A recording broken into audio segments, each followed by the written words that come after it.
Hello everyone. It's a beautiful day outside, so I thought I'd have this review outside of my car. Today we'll be talking about Captain America, the first Avenger, the last origin story before we finally get to the Avengers. And I remember at the time when I saw it in theaters, believe it or not, I didn't really think much of it. I thought it was a good movie. I liked it. I thought it was interesting and different, but it's not like it made me fall in love with the character of Captain America or made me feel like, oh, this movie is special. I love it.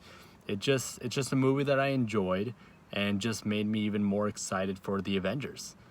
But now, after seeing Captain America and seeing how his characters progressed in the MCU, and also just after constantly rewatching this movie, it holds a special place in my heart now. Because I think the biggest thing is Hollywood doesn't make movies like Captain America, the first Avenger. You know, Hollywood is really big on making movies that are, more modern, cool, very like action-packed and hip and with the times and this and that. And Captain America, the first Avenger is nothing like that at all. So the story takes place in the 1940s. So it's a very old-timey kind of movie, which makes sense because it's Captain America and the story takes place in the 1940s. So you want to tell a story that fits the time period, that fits the kind of character of Captain America. You know, you don't want to take Captain America and tell a film that's in the tone of Batman. You want to tell Captain America that's in a movie that's in the tone of Captain America. And I think the reason why I say that is that the tone of this movie is a very 1940s swashbuckling World War II adventure film. That's pretty much how you would describe it. It does remind you of those times back in the 40s and 50s when they had those adventure serials, and your main character, those were some simple stories of good versus evil, and your main character was this like morally good conscience hero who you always rooted for to take out the bad guys. That's what this movie feels like. But it works. It makes sense in terms of the story they want to tell with this character. The director of this film is Joe Johnston, who also directed The Rocketeer. And if you've ever seen that movie, you can tell that this director is really good at taking old time periods and really showing them from a lighthearted, nostalgic point of view. He did a good job of showing the 1940s America in a very lighthearted, nostalgic, idealistic viewpoint. You see a lot of images and shots of what it's like to be an American at the time in terms of wanting to fight in World War II and serve your country and help people and all that. And it ties perfectly into who Captain America is. This is origin story, so you see a young Steve Rogers who's pre-serum, so he's very physically weak, but he still tries to enlist in the army. He still tries to put himself out there because he wants to serve. He wants to protect his country. He wants to help people, and you see that from the beginning that's who he's always been. He's always been this morally clear person. He's always had strong moral convictions in doing the right thing and fighting for what he believes in. And it's beautiful to see that he's always been that way. And it's interesting too because it's not as simple as he just wants to kill Nazis. He does. I remember there's this one scene in the movie where he meets Dr. Erskine, the German scientist who will give him the serum that'll help him become Captain America. But before he does that, he gives him a little test where he asks him the question, so, do you want to kill Nazis? And then Steve Rogers replies with, I don't want to kill anyone, but I don't like bullies. I don't care where they're from. And that pretty much sums up who Captain America is.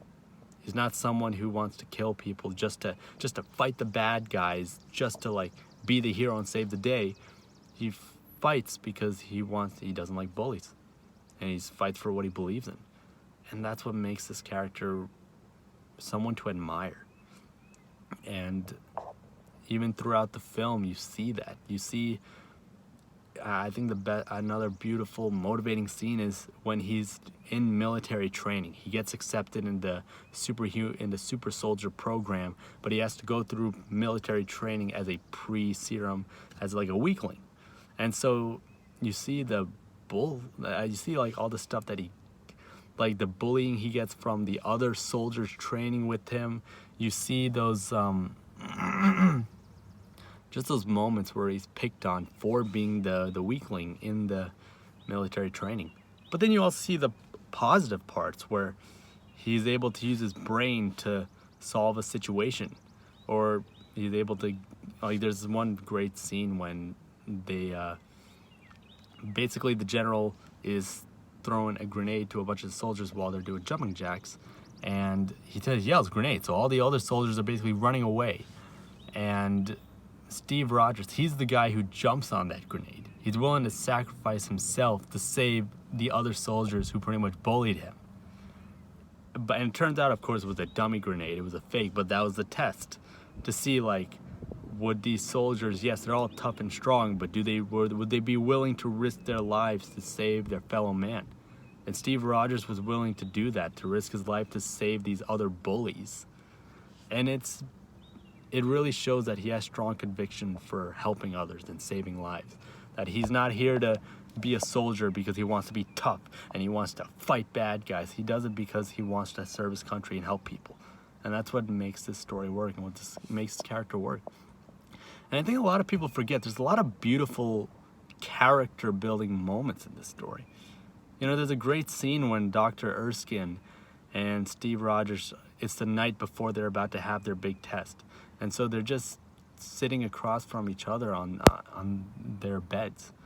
And they talk about how, you know, Dr. Erskine says that beautiful line, no matter what happens tomorrow after you get that super soldier serum, you always remember to always be a good man. Remember to always stay true to who you are. And he points at his heart like that, to always be a good man no matter what happens tomorrow. And then Steve Rogers replies, you know, to the little guys. And it's beautiful. That's what makes this character so relatable, is that he's the little guy. He's the little guy who has been picked on his whole life, but he still has a strong moral, positive convictions, and he doesn't let the negativity of the world get to him. And so as the story progresses, you see him, he finally gets the serum, he becomes Captain America. There's lots of great action scenes of him running down New York with his new jacked body, and he's just like taking out these Hydra agents, and it's perfect. But it's a very interesting story because it's not black and white. It's not like, okay, now he has a serum, now he's Captain America, now he's gonna go out, save the day, be the hero as we expected. The story takes a very interesting route, where even though he does have the super soldier serum, he's now a super soldier, he's now Captain America, they still don't think he's ready to go out to war because they feel he's not enough. They were expecting an army of super soldiers, and they just got him. And so he first starts off with, he's given an opportunity to promote the war. So he's basically just wearing the Captain America suit, but as like a sideshow attraction, and going from city to city to promote bonds. So you can buy bonds to help win the war in World War II. And it's interesting because on the one hand, it pays homage to the classic Captain America comics, because when the character was first originated, that was his origin in the comics, was that it was meant to be patriotic. It was meant to support America during World War II, to sort of like keep everyone's spirits high up and have that strong sense of patriotism for your country. That was the reason Captain America was created. That's why it's called Captain America. So it's interesting that this movie did a clever, funny sequence of sort of homaging that, you know, when Steve Rogers first becomes Captain America, it's not like he's off fighting the war and saving lives. He's first treated as a sideshow attraction, just to go out and use his superhuman strength to just like lift motorcycles on stage for audiences and just to sell bonds to win the war. And it's interesting how it's also very interesting because even though he's doing that, you see that it's not enough for him. it's interesting how, there's this great scene when he's talking to Peggy Carter, and they're in London. They're in a war, at war in a camp, because he had to go there to do a sideshow attraction too. But obviously, the military soldiers aren't going to be entertained by him. They're not going to be entertained the way people in a city would be, because they're just struggling with fighting a war. But it's interesting how he even says in that line that he got what he wanted. He's a super soldier. He's out fighting, he's out helping the war, doing what he wanted to do, but it's still not satisfying. It's not how he had hoped. It's not what he wanted. And it's very analogous to life, where you think you know what you want, but then you get it and it's not the way you want it. It's not the way you had hoped. And it really shows how life isn't as simple as just do this or just get this and then everything works out in the end. It's a constant struggle of trying to figure out who you are and what you want. And then that's what Captain America figures out. Because in the next scene, he finds out his best friend and the only family he's ever had, Bucky Barnes, is apparently caught behind the enemy lines. And so he goes against the U.S. military to go on a solo mission to save his friend and save the rest of the 107th century that have been captured. And it's a great action scene. It works beautifully, but it's epic because he saves his friend. He meets the Red Skull. You see the Red Skull for who he is, and you see the villain, and you see that interaction, which is beautiful. But it's beautiful when he comes back to the camp and he saved all these soldiers, and it's the scene where he finally gets to become Captain America, because now he's not just some sideshow attraction. Now he's the Captain America who's off fighting this war and saving lives, and you have this whole montage sequence, and it's beautiful. And it's just a great movie. The style of this film, the theme, the way the film is shot, it's all set in a very 1940s World War II adventure style kind of story. There's a whole train sequence that feels like something out of a classic serialized adventure show, and it works great. And it's also really interesting because there's another great, this is around, now we're getting to the third act of this film, and he has this final confrontation with the Red Skull, and the Red Skull responds to him by basically saying, Dr. Erskine experimented on the Red Skull before Captain America, but obviously it didn't go well. The experiment technically failed with Red Skull. He did get the same superhuman strength, but obviously there were side effects in terms of him getting a red skull, literally, hence the name. But it's interesting because during their conversation, the Red Skull basically goes, why did Dr.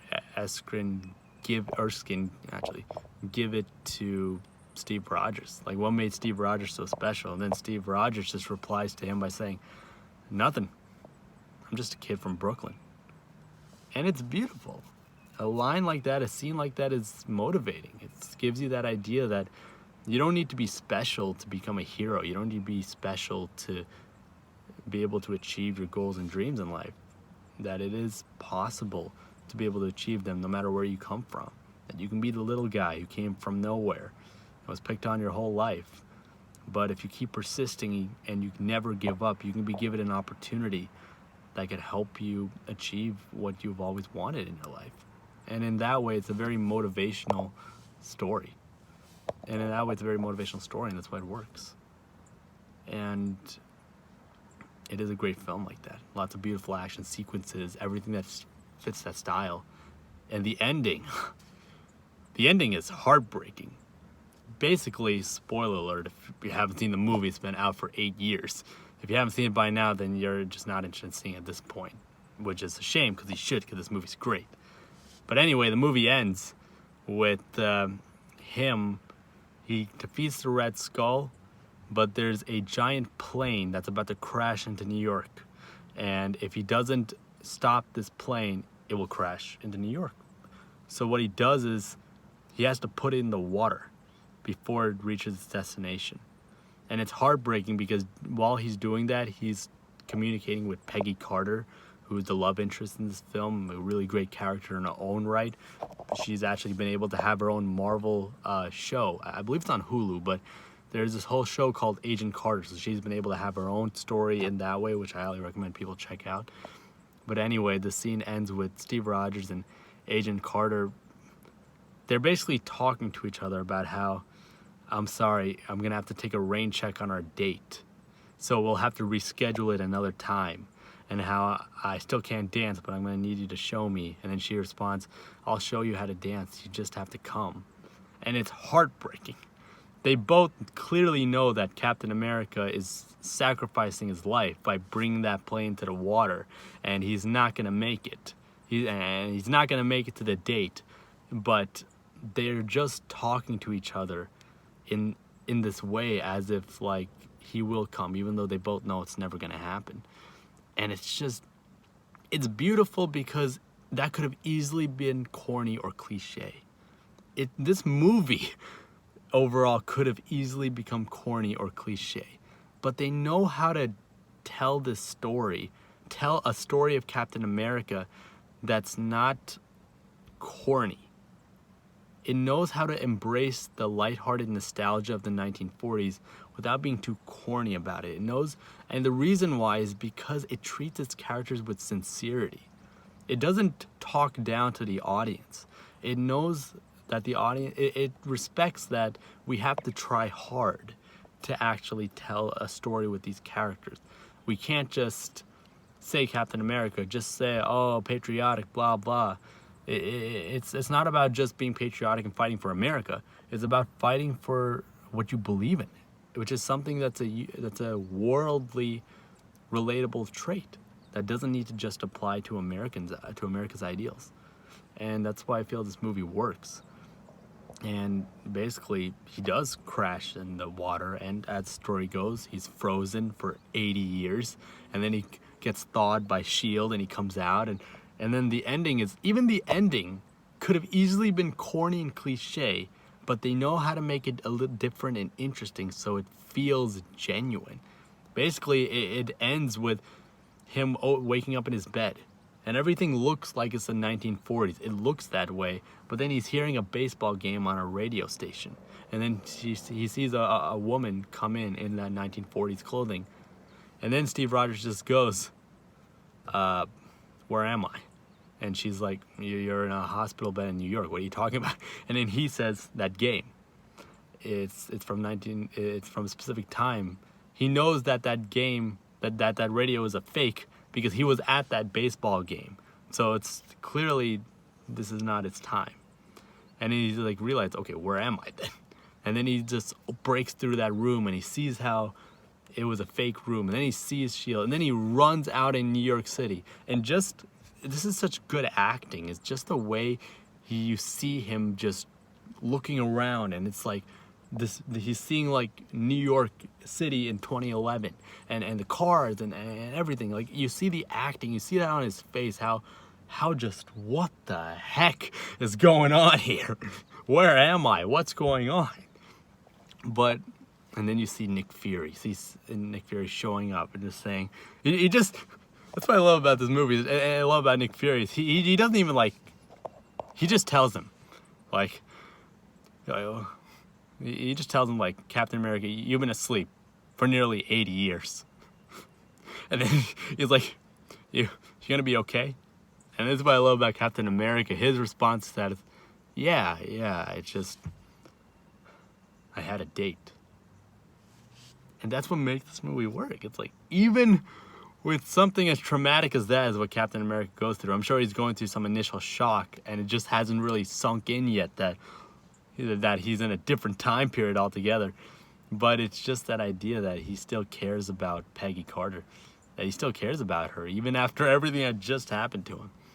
And that's what makes this movie great, and what this character great is you feel the sincerity of it. You feel you love the character for his strong moral convictions and who he is and what he believes in, and that he's willing to sacrifice himself to save those he cares about. And in that way, it's a beautiful film.